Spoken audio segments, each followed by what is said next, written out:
Hey everybody, it's Emily, the Crazy Worm Lady, here today for a midweek look on our horizontal migration method with the red wigglers. Since I'm going to be out of town, I didn't want to miss any action, so I wanted to peek in and see how the worms were getting along.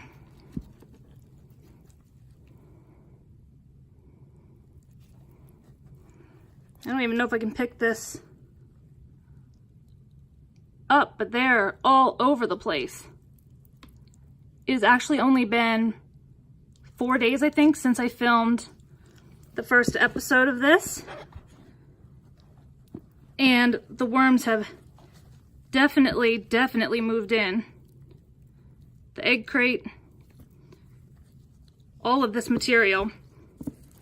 There's still a lot of food, but I can feel just balls and balls of worms.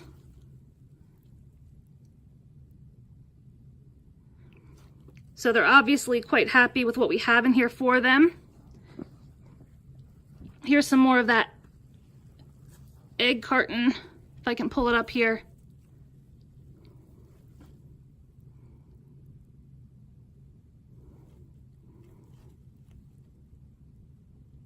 Just all over the place.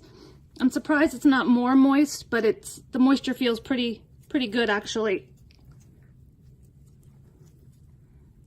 Can't get over this.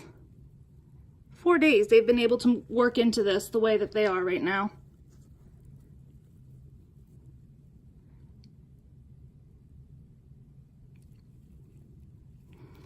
Quite impressive. So I'm going to bury this back up. I might even put some shredded cardboard across the top to discourage pests now that I've uncovered everything.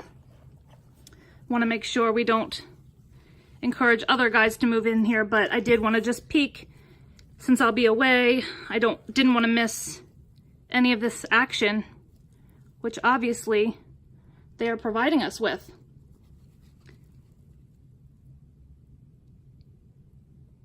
So I'll be back in a few days for another update on this, or I might even include this in my next update, but so far so good.